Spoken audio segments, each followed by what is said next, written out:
I listened to your symbols and absorbed, and I'm ready to perform after a whole day of synthesizing symbiotic norms. The mathematical system is informed. Get it from Arn, Tralson, equilibrium, evil militias getting formed.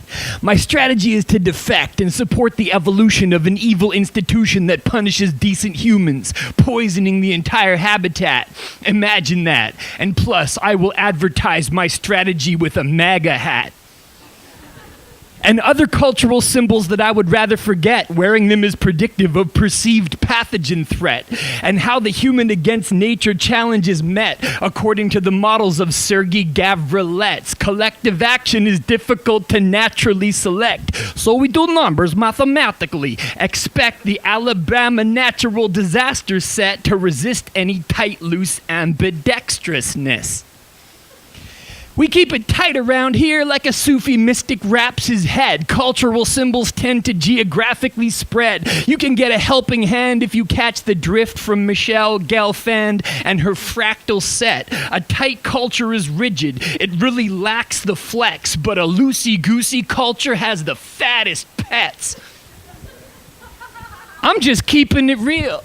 Tennessee is the deal. Max the puppet's gonna get my kid's feet in his grill. A psychopathic neontocracy. I see the appeal. Kick his teeth in and chill and watch the bleeding just spill. Now I'm filled with the feeling of being peaceful and still. I got my parenting skills from Pam Jaquila for real.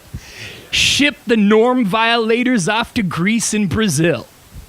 Or better still, send them off to college to study sociology and get some common knowledge. The process of assessing norms is metabolic. I'm like Alan Sanfrey. When I detect a lot of defection, I get bothered. I'm guilt-tripping the commons if I catch them traffic cone ice cream licking in Holland. You gotta either get them with the guilt like the Irish Catholic model, or you gotta take it from Sergei and hit him with the vodka. Suddenly, a lot of subsequent norms are all forgotten. Loose cultures benefit from plentiful alcoholics.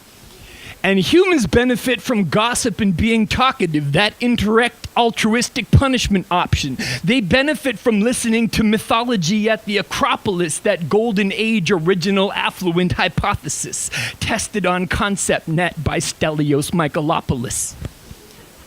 I promise, that's the key to collective action. Laws of attraction, cost of inaction is massive. Track that cognitive factor. When I say a rhyme word, it causes a reaction. Just ask Gary Steinberg. It's all just a fractal. If she's watching that he's watching that he's watching the action, it's more frugal to collapse it into a plausible maxim. So say it with me. We are all attending to the rapper.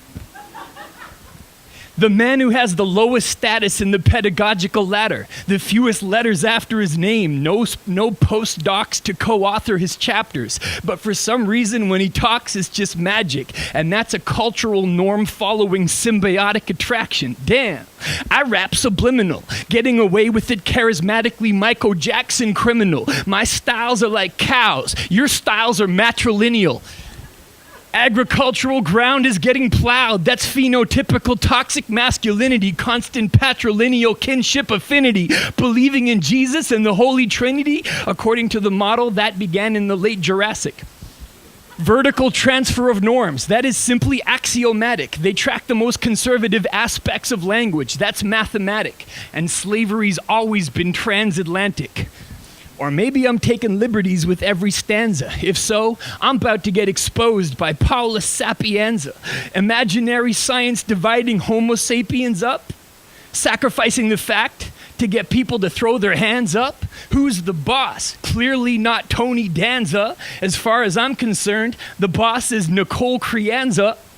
Tracking cultural patterns in evolution, I want my daughter to be her matrilineal graduate student, so that she can learn to reject traditional roles. Carla Hoff can teach her to stick it to those patriarchal jocks and let the difference evolve when she gives her controlling husband a kick in the balls. Or, if he's lucky, assigns him some dramatic roles. Rob Boyd better keep his pink socks visible. The model is a toy, but it says introspection should move all impulsive actors to a place of intrinsic good. Where Rob Boyd's model stops, I hope it stops providing evidence for the desirability of constant war as a public benefit. That's a mismatch that Nathan Nunn is keen to dispatch when Joe Henrich crashed the scene with Prisoner's Dilemma math and showed that a social norm is a factor with impact. Nathan's economist tribe was like, social norm? What is that? Oops, your whole theory is flawed, quite a setback. Classical economics is like assigning a nose width cast. So much for Adam Smith and the invisible hand. Don't act like this has been planned. It's unconscious. Evolution. Humans stumble on solutions. That is how we keep norm producing. But that doesn't mean we don't gradually get the benefits. There's a reason this cognition was naturally selected. Prestige, techniques, next schemes, and new modes, nouveau riche, informational grooves flow. Lou Gross knows the answer to this question is that alcohol isn't served here unless you have good connections. Thank you.